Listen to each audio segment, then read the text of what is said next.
Baik, Bismillahirrahmanirrahim. Assalamualaikum warahmatullahi wabarakatuh. Perkenalkan, nama saya Sulasmini, saya dari MGT01. Jadi di video kali ini saya ingin menjelaskan tentang e-commerce, inovasi digital marketing di era globalisasi. Jadi jurnal ini akan membahas tentang perkembangan pesat e-commerce di Indonesia, strategi pemasaran produk melalui platform online, serta analisis perilaku konsumen dan tren digital marketing di era globalisasi. Di tengah perkembangan teknologi yang semakin pesat, e-commerce telah menjadi salah satu sektor bisnis yang paling menjanjikan di dunia, termasuk di Indonesia. Artikel ini akan mengupas berbagai aspek e-commerce, mulai dari optimalisasi konten digital untuk meningkatkan penjualan hingga tantangan yang dihadapi bisnis online di masa depan dengan mempelajari strategi dan tren terkini dalam e-commerce. Jadi untuk pendahuluan itu perkembangan e-commerce di Indonesia. Indonesia telah menjadi salah satu pasar e-commerce terbesar di Asia Tenggara. Hal ini ditunjang oleh pertumbuhan ekonomi yang stabil, jumlah penduduk yang besar, dan penetrasi internet yang tinggi. Sejak kemunculannya, e-commerce telah mengalami transformasi signifikan. Dari awal yang hanya berfokus pada penjualan produk fisik, e-commerce kini telah berkembang menjadi platform yang menyediakan berbagai layanan, seperti pembelian tiket pesawat dan kereta api, pemesanan hotel, pengiriman makanan, dan layanan keuangan. Jadi ada faktor-faktor yang mendorong pertumbuhan e-commerce di Indonesia, yaitu meliputi peningkatan penetrasi internet dan penggunaan smartphone. Kemudian ada kemudahan akses dan pilihan produk yang beragam. Kemudian ada sistem pembayaran yang lebih aman dan praktis. Kemudian ada peningkatan kepercayaan konsumen terhadap transaksi online. Jadi kehadiran platform e-commerce seperti Tokopedia, Shopee, Bukalapak, dan Lazada telah membuka peluang bagi para pengusaha untuk menjangkau pasar yang lebih luas. Jadi untuk strategi pemasaran produk melalui platform e-commerce. Jadi pemasaran produk melalui platform e-commerce memerlukan strategi yang terencana dan terstruktur. Jadi ada beberapa strategi yang dapat diterapkan, yaitu meliputi yang pertama optimasi SEO, yaitu Search Engine Optimization, yaitu meningkatkan visibilitas produk di mesin pencari agar mudah ditemukan oleh konsumen. Kemudian ada pemasaran konten, yaitu konten marketing, yaitu menciptakan konten menarik dan informatif yang dapat menarik perhatian dan membangun kepercayaan konsumen. Kemudian yang ketiga ada iklan berbayar atau paid advertising, untuk menggunakan platform iklan online seperti Google Ads, Facebook Ads, dan Instagram Ads untuk menjangkau target audiens yang lebih luas. Kemudian yang keempat ada pemasaran sosial, yaitu social media marketing, yaitu membangun komunitas dan interaksi dengan konsumen di media sosial untuk meningkatkan brand awareness dan engagement. Kemudian yang kelima ada program afiliasi, yaitu mendekatkan produk kepada konsumen melalui kolaborasi dengan influencer dan blogger. Jadi selain strategi di atas, penting juga untuk memantau dan menganalisis kinerja pemasaran secara berkala agar dapat melakukan penyesuaian dan optimalisasi yang diperlukan. Kemudian di sini ada analisis perilaku konsumen pada transaksi e-commerce. Jadi memahami perilaku konsumen adalah kunci sukses dalam e-commerce.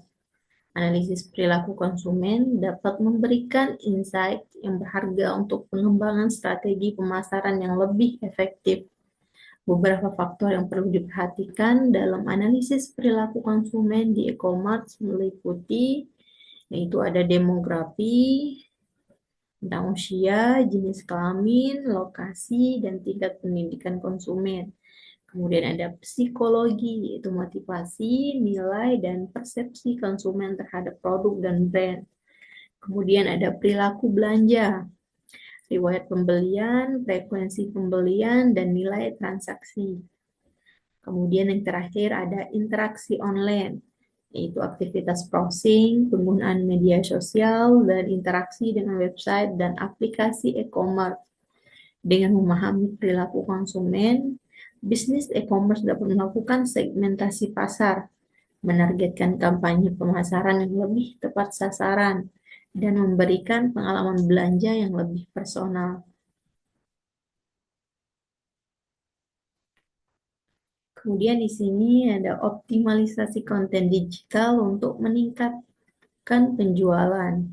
Jadi konten digital yang menarik dan berkualitas adalah kunci untuk meningkatkan engagement dan penjualan di e-commerce. Yang pertama yaitu membuat judul yang menarik. Jadi judul yang menarik akan memikat konsumen untuk membaca konten Anda. Kemudian gunakan kata kunci yang relevan dan bahasa yang mudah dipahami. Kemudian yang kedua, menulis deskripsi yang informatif. Berikan informasi yang jelas dan detail tentang produk atau layanan yang ditawarkan. Sebutkan manfaat, keunggulan, dan spesifikasi produk dengan bahasa yang mudah dipahami. Kemudian yang ketiga, membuat visualisasi menarik. Gunakan gambar, video, dan infografis yang berkualitas tinggi untuk menarik perhatian konsumen. Pastikan visualisasi sesuai dengan konten dan estetika brand.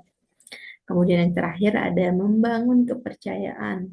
Tampilkan testimoni, ada ulasan produk, dan sertifikat untuk membangun kepercayaan konsumen terhadap brand Anda. Jadi konten digital yang berkualitas tinggi dan relevan akan meningkatkan manajemen traffic website dan konversi penjualan. Jadi seperti itu. Kemudian ada implementasi teknologi terkini dalam sistem e-commerce. Jadi teknologi berperan penting dalam meningkatkan efisiensi dan efektivitas e-commerce.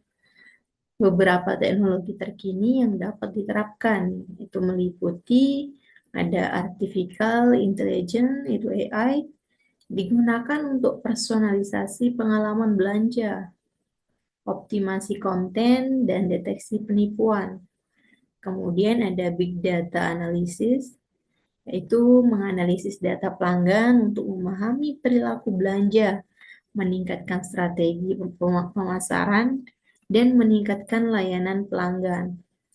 Kemudian ada Internet of Things, yaitu IoT, memungkinkan interaksi yang lebih personal antara pelanggan dan bisnis, seperti pemesanan produk melalui perangkat pintar. Kemudian ada blockchain, yaitu meningkatkan keamanan dan transparansi transaksi online. Jadi, implementasi teknologi terkini dapat membantu bisnis e-commerce untuk meningkatkan efisiensi, meningkatkan kepuasan pelanggan, dan bersaing di pasar yang kompetitif. Kemudian ada manajemen hubungan pelanggan pada bisnis e-commerce. Manajemen hubungan pelanggan, CRM, adalah aspek penting dalam e-commerce. CRM membantu bisnis untuk membangun dan memelihara hubungan yang baik dengan pelanggan. Berikut beberapa manfaat CRM dalam e-commerce. Yang pertama yaitu pemahaman yang lebih baik tentang pelanggan. CRM mengumpulkan data tentang pelanggan, seperti riwayat pembelian, preferensi produk, dan interaksi dengan brand. Kemudian ada personalization, yaitu CRM memungkinkan bisnis untuk memberikan pengalaman belanja yang personal dan relevan dengan kebutuhan setiap pelanggan. Kemudian ada peningkatan layanan pelanggan. CRM dapat digunakan untuk mencatat dan menyelesaikan masalah pelanggan dengan cepat dan efisien. Kemudian ada meningkatkan loyalitas pelanggan. Dengan memberikan layanan yang baik dan personalized, CRM dapat membantu bisnis untuk meningkatkan loyalitas pelanggan. Jadi, CRM merupakan investasi jangka panjang yang dapat meningkatkan efisiensi kepuasan pelanggan dan profitabilitas bisnis e-commerce. Jadi yang terakhir ada prospek dan tantangan e-commerce di masa depan. E-commerce di Indonesia memiliki prospek yang cerah, pertumbuhan ekonomi, penetrasi internet yang semakin tinggi, dan perubahan perilaku konsumen akan terus mendorong pertumbuhan e-commerce. Namun, e-commerce juga menghadapi beberapa tantangan seperti persaingan yang ketat. Jadi, banyaknya pemain baru di e-commerce membuat persaingan semakin ketat. Kemudian ada perubahan perilaku konsumen. Jadi, konsumen semakin cerdas dan menuntut pengalaman belanja yang lebih baik. Kemudian ada tantangan logistik. Jadi, menjangkau konsumen di seluruh Indonesia dengan layanan pengiriman yang cepat dan efisien. Kemudian yang terakhir ada keamanan data.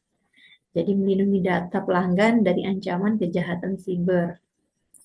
Nah, jadi untuk menghadapi tantangan ini, bisnis e-commerce perlu terus berinovasi, meningkatkan kualitas layanan, dan membangun kepercayaan konsumen. Jadi seperti itu. Baik, itu saja penjelasan dari saya. Kurang dan lebihnya mohon maaf. Wabillahi taufiq wal hidayah. Wassalamualaikum warahmatullahi wabarakatuh.